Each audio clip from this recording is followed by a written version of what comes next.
बड़ा कैजुअल लेते हैं सर्विस को, मुझे ऐसा लगा। तो टाटा को ये देखना चाहिए कि इनको ईजी रखें। इसकी थर्ड सर्विस भी लेबर फ्री होती है।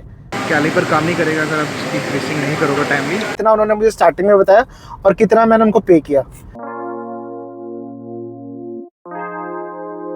Hello friends, welcome back to our channel.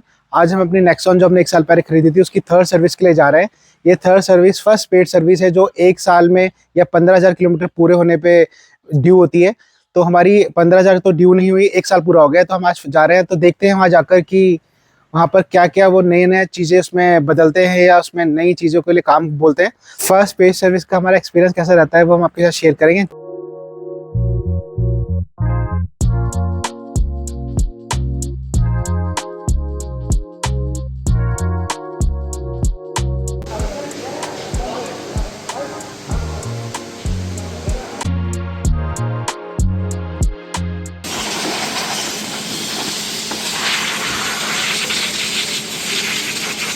जो नई बोल्ट फिटेज होंगे ये जो टाटा ने चेंज करवा रहे हैं, सीट के नीचे लगते हैं। तो अब देख रहे हैं काम चल रहा है।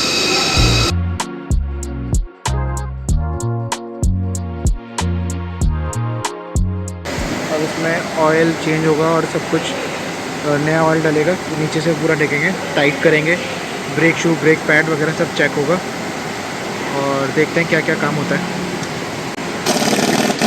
टायर्स निकल रहे हैं।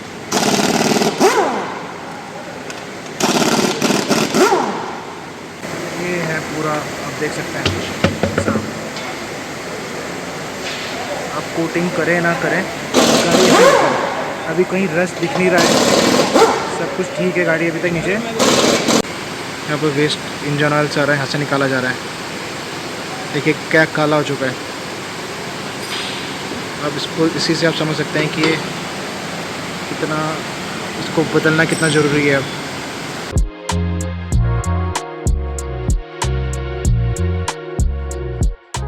तो अब इसमें नया इंजन और नया ऑयल फिल्टर लगेगा। ये चेक किए जा रहे हैं ब्रेक शू ब्रेक पैड्स निकाल के, उनकी क्वालिटी कितना चला है कितना नहीं है वो देखा जा रहा है। कैलिपर काम नहीं करेगा अगर आप इसकी ग्रीसिंग नहीं करोगे टाइमली, तो उसके लिए हमने ग्रीसिंग करवाई है इसमें।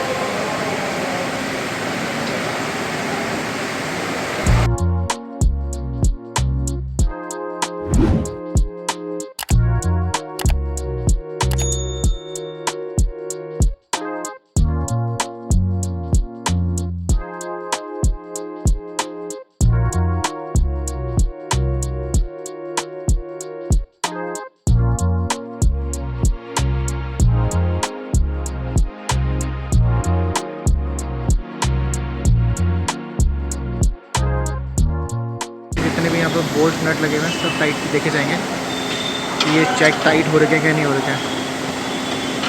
इनको दोबारा से टाइट किया जाएगा कोई लूज़ हो रहा है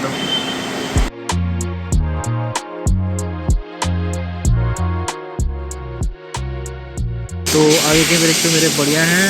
अभी 11:30 चल चुके हैं और 12-13 हज़ार और चल सकते हैं इन कंडीशनों के हिसाब से। तो उस टाइम एक बार चेक करने की ज़रूरत है। 25,000 के आसपास, 23 से 25,000 के बीच में किलोमीटर जब चल जाएगी गाड़ी, तब तो हम उसको एक बार चेक करेंगे ब्रेक शू को। तो ये वापस लगते हुए टायर्स, ये ऑयल के लिए खुला है। यहाँ पर हम नया ऑयल डालेंगे, देखते हैं कितना ऑयल डलता है इसमें। मेरे हिसाब से 3.5-4 लीटर डलना चाहिए। देखते हैं कितना ऑयल डलता है। तो सही सोचा था 3.5 लीटर के आसपास।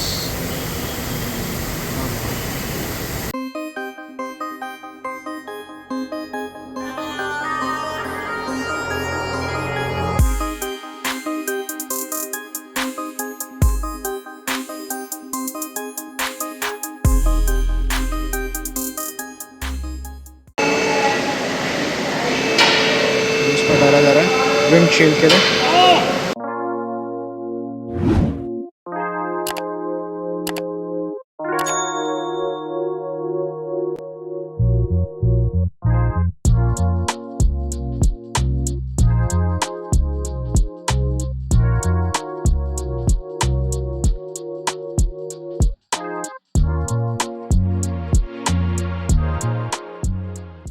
ये कम से कम बहुत देर से कोशिश कर रहे हैं, इसके अंदर काफ़ी अंदर है। ये महावरत है इसका एसी फिल्टर चेंज करना। कम से कम 10 मिनट हो गए हैं। तो टाटा को ये देखना चाहिए कि इनको ईजी रखें कि उनके मैकेनिक ईज़िली खोल दें। ये एसी बड़ी मेहनत की वजह से पुराना एसी फिल्टर निकला है, अभी लगेगा, आप देख सकते हैं बुरा हालत है इसकी।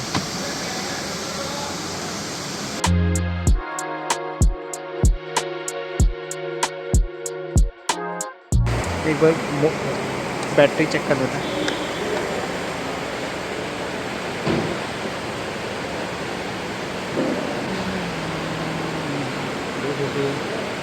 सही है, बैटरी सही आ रही है।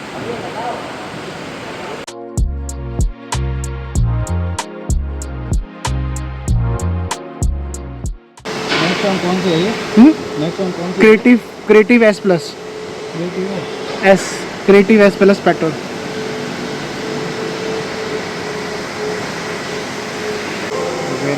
वेरिएंट चेक कर रहे हैं कौन सा है।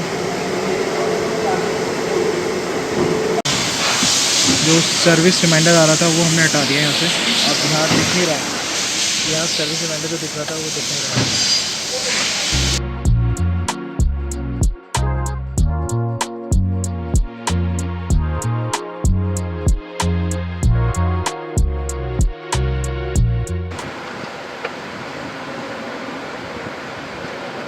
जो नया अपग्रेड आया तो निकालना पड़ता है पूरा।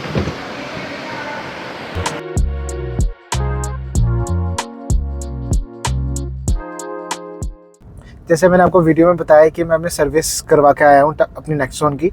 तो मेरा पहले का जो 2 एक्सपीरियंस थे, फर्स्ट और सेकंड सर्विस के, वो काफ़ी ठीक रहे। पर आज का एक्सपीरियंस मेरा कैसा रहा वो मैं आपके साथ शेयर करता हूँ।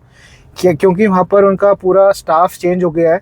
बहुत ही 1 या 2 लोग थे जो मतलब पुराने थे और वो बाकी सारा नया स्टाफ था। तो आज मिक्स एक्सपीरियंस रहा है उनके साथ। उन्होंने मतलब बड़ा कैजुअल लेते हैं सर्विस को, मुझे ऐसा लगा पर्टिकुलर इस थर्ड सर्विस में मुझे ऐसा लगा। रीज़न बीइंग क्योंकि मारुति जब कभी भी सर्विस होती है तो वो बहुत अच्छे से आपको अप्रोच करती है, आपको पूरा ध्यान रखती है कि आप टाइमली अपनी सर्विस कराएं। इन्होंने मुझे कोई कॉल नहीं किया, मैं खुद उनको कॉल करके अपना सर्विस बुक करवाई है। आज थर्ड सर्विस थी, थर्ड सर्विस भी लेबर फ्री होती है। नोट के लीजिए, जो लेबर चार्जेस होते हैं जो मेन होते हैं थर्ड सर्विस तक फ्री होते हैं। इस सर्विस में जो 2000 रुपये का जो उनका एक्स्ट्रा चार्जेस जो अगली बार से लगेंगे वो नहीं लगे। तो मैंने बेसिकली इस बार जो पे किया हुआ है इंजन ऑयल का और फिल्टर्स का और व्हील बैलेंसिंग वगैरह का। तो जब हम वहाँ गए और वो गाड़ी ली तो एक बहुत कैजुअल अप्रोच था। जो काम वो मतलब 3 घंटे में कर सकते थे उन्होंने उसको 5 घंटे खींचा। मारुति में जब जाते हो आप तो वहाँ पर आपको वेल डिसिप्लिन ड्रेस में उनके नाम लिखे होते हैं ड्रेस में, और सारे लोग एक बहुत सिस्टमेटिक वे में चलते हैं। तो वहाँ पर स्टेप बाय स्टेप काम होता है मारुति में, तो वो आपको दिखता है। तो टाटा में मुझे वो चीज़ मिसिंग लगी। तो टाटा में जाके आज मुझे जो डिसिप्लिन की कमी लगी तो वो सेटिस्फेक्शन नहीं था आज जो पिछली 2 सर्विसेज में हुआ। तो अब हम जानना चाहेंगे कि हमारा कितना उनको पे करना पड़ा थर्ड सर्विस में और कितना उन्होंने मुझे स्टार्टिंग में बताया और कितना मैंने उनको पे किया। तो एक वहाँ पर अल्ट्रॉज का ओनर था और एक टाटा नेक्सॉन का जो परेशान से दिख रहे थे। तो मैं आपको बताता हूँ, अल्ट्रोज वाला इसलिए परेशान था कि उसके जो डिस्क ब्रेक है वो 10,000 किलोमीटर में चेंज हो रहे हैं दूसरी बार। मतलब उसकी गाड़ी अभी 22,000 चली है और वो दूसरी बार डिस्क ब्रेक चेंज कर रहा है, ब्रेक शू उसके। तो अब मुझे भी था कि कहीं ऐसा तो नहीं कि वो मुझे भी ब्रेक शू के लिए बोलेंगे, पर मैं संतुष्ट था। जब मैं सर्विसिंग के लिए हम गए, जब उन्होंने मेरी गाड़ी खोली तो उन्होंने बोला भैया आपके ब्रेक शू बहुत नए हैं, अभी 10-12 हज़ार और चलेंगे। तो अभी 12,000 चल चुके थे और 12,000 और चलेंगे। तो मुझे उनकी शिकायत नहीं थी, पर बाकियों को इश्यूज़ थे कि उन्होंने कहा कि ऐसा तो नहीं कि झूठ बोल रहे हैं। तो एक ट्रस्ट फैक्टर मिसिंग था कस्टमर और टाटा के सर्विस प्रोवाइडर पे। वैसे ब्रेक शू का कोई टाइम लिमिट नहीं है चेंज होने का, ये डिपेंड करता है टेरेन पे। अगर कोई प्लेन पे चला रहा है तो फ्रंट जो ब्रेक शू है वो 25,000 तक आराम से खिंच जाते हैं। पीछे वाले तो 30,000 से पहले आप सोचिए मत, देखिए दिखवाइए मत, उसमें टाइम लगता है। पर अगर कोई रफ ट्रेन में, घाटी में या पहाड़ों में चला रहा है, क्योंकि वहाँ पर ब्रेक मारने पड़ते हैं बार बार, या कोई नौ सीखिया है कि जैसे वो भी गाड़ी सीख रहा है कोई, तो और तब आपको हो सकता है कि 10,000 में चेंज करने होते हैं। तो जो उसका ओनर था वो प्लेन में नहीं रहता था, हिली एरिया में रहता था जहाँ पर थोड़े रफ टेरेन्स हैं।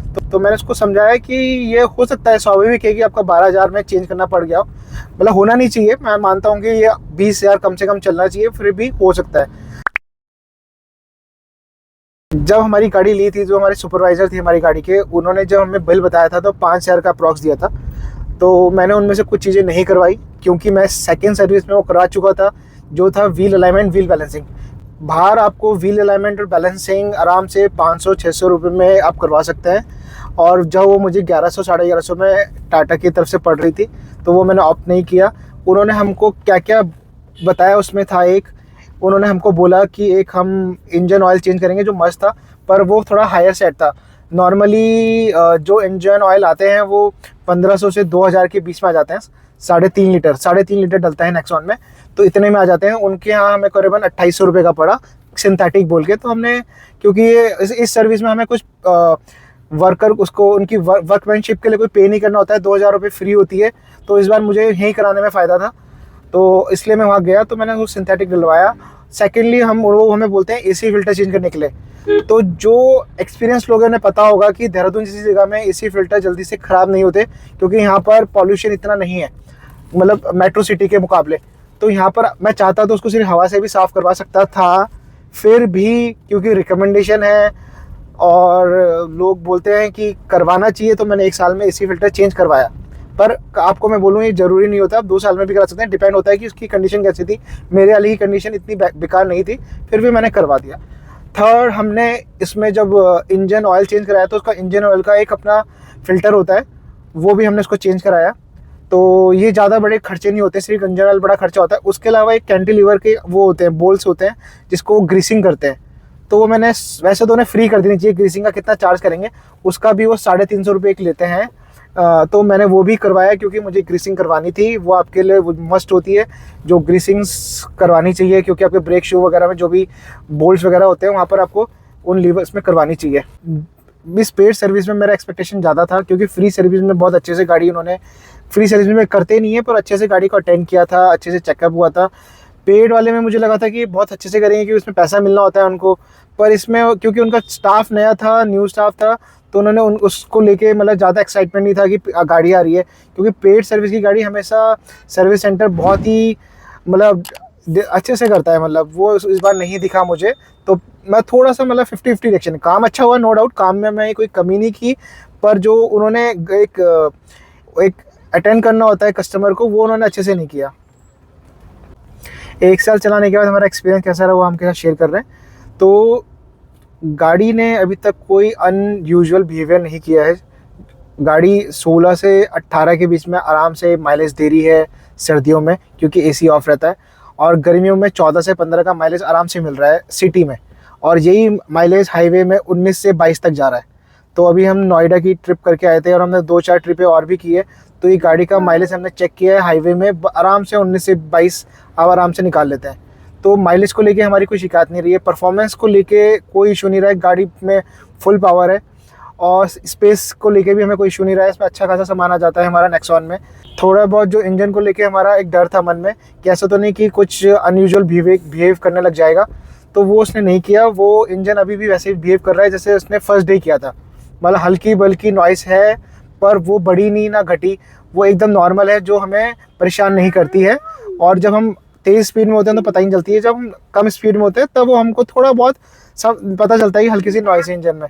तो वो हमको कोई अभी 1 साल में उसमें कोई चेंज नहीं आया, तो ये बहुत अच्छी बात है।